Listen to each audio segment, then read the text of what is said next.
Hello and welcome. Today let's talk about the recent amendment proposed in the Finance Bill 2023. This change is related to debt oriented mutual funds or debt mutual funds. Now, the debt mutual fund mainly invests in fixed income securities like bonds and debentures, that is, instruments which yield fixed income. A small proportion is invested in equity instruments. There are various types of debt mutual funds: overnight liquid ultra short duration funds, short, medium, long duration funds starting from 1 day to more than 5 years.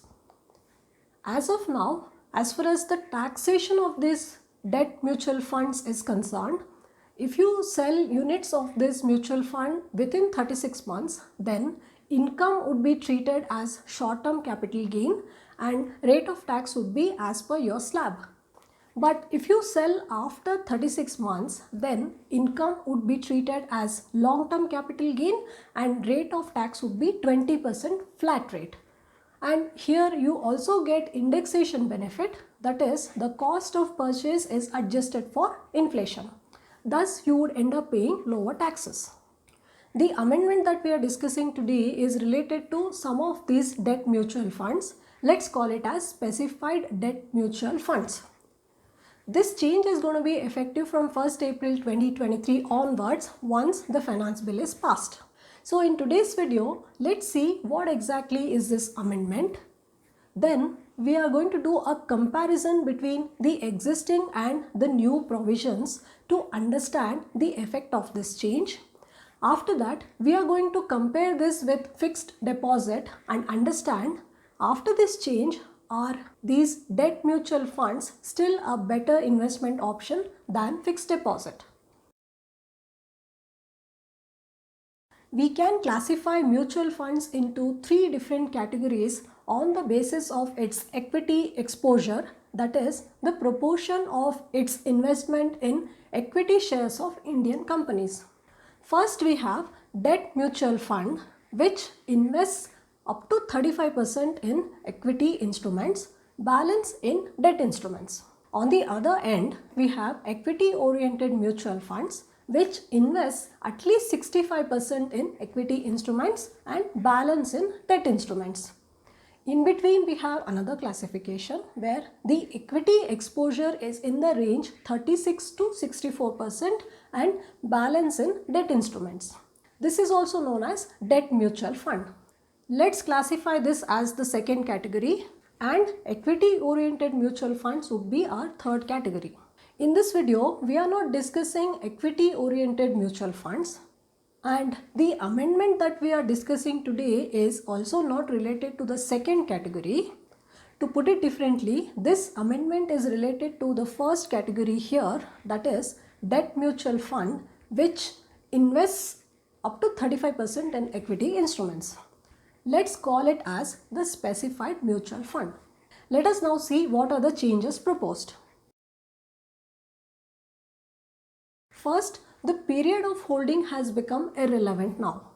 Earlier, if the period of holding is up to 36 months, then income would be treated as short-term capital gain, and if it is held for more than 36 months, then long-term capital gain. Now, this difference in period of holding is done away with. Next, whatever income that you earn on these specified mutual funds, it would be taxed as capital gain. In case of loss, it would be your capital loss. But there will not be any benefit of indexation. That is, the cost of purchase would not be adjusted for inflation. And then rate of tax would be now as per your tax slab. That is, if you are in 30% tax bracket, then rate of tax would be 30%. If you are in 20% tax bracket, then rate of tax would be 20%, and so on. And this change is going to be effective from 1st April 2023 onwards once the finance bill is passed. Let us now quickly go through the difference in tax treatment of these specified mutual funds, existing versus new. As per the existing provisions, that is up to 31st March 2023, if the period of holding is more than 36 months, then you would get indexation benefit and rate of tax would be at 20% flat. As per the new provisions from 1st April 2023 onwards, there is no indexation benefit and rate of tax would be as per your slab. To have a better understanding of this, let's consider a scenario. Let's say you have purchased units of a specified mutual fund for a value of 10 lakh and you have purchased this on 1st Jan 2019. Let's say you have sold this for 13.5 lakh on 31st March 2023. Here I have considered a growth rate of about 7% per annum. The period of holding here is 4 years 3 months, which is equal to 51 months. So the indexed cost of acquisition would be 11,82,140. Let's now do a comparison of the debt mutual funds. First, as per the existing provisions which is applicable up to 31st March 2023, here the sale consideration is 13.5 lakh. Cost of acquisition inflation adjusted is about 11.82 lakh. The difference between these two, that is 1.67 lakh, would be your long-term capital gain.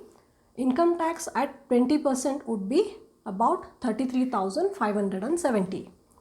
Let's now compare this with the new provisions which are going to be applicable from 1st April 2023 onwards. Sale consideration is going to remain the same. Cost of acquisition is reduced to 10 lakh because there is no indexation benefit. The difference between these two would be your capital gain, and if you are in 30% tax bracket, then income tax would be 1,05,000. Let's now compare this with the fixed deposit. Let's say you have opened deposit of 10 lakh and it would fetch you interest at 7%. Tenure is again going to be same, 51 months. So interest income would be 3.5 lakh and at 30% income tax would be 1,05,000. Now, if we have to rank these investment options as to which is favorable, I would consider the debt mutual fund as per the existing provisions as the first one for two reasons. One, here the cost is inflation adjusted. Second, rate of tax is low. Thus, you end up paying lower taxes. Now, if you have to choose between the other two, as far as tax treatment is concerned, we don't find any difference. So both these options are indifferent. So we can rank both these as second. Does that mean that now investing in these specified debt mutual funds is no different from investing in fixed deposits? The answer to this question is not a simple yes or no. We'll shortly understand why. But before that, let's see why the government has introduced this change. This is mainly to remove tax arbitrage. High net worth individuals used these specified debt mutual funds as their long-term investment option. Even though they were in 30% tax bracket, they ended up paying only 20% tax. So to plug this gap, this change has been proposed. But for others, specifically those who are below 20% tax bracket, this change is going to be beneficial even though the cost of purchase is not adjusted for inflation. Let's say you are in 15% tax bracket. If you sell these units after 36 months, then instead of 20%, you would be required to pay only 15% as income tax. Now we have reached the last part of the video. Are these specified debt mutual funds better than FD? I would prefer these specified debt mutual funds over FD for two main reasons. First, though for the purpose of comparison, we had considered 7% as growth rate for both mutual funds and FD, practically mutual funds are going to fetch you better returns in the long run because return on investments in mutual funds is market linked, but it would carry moderate risk.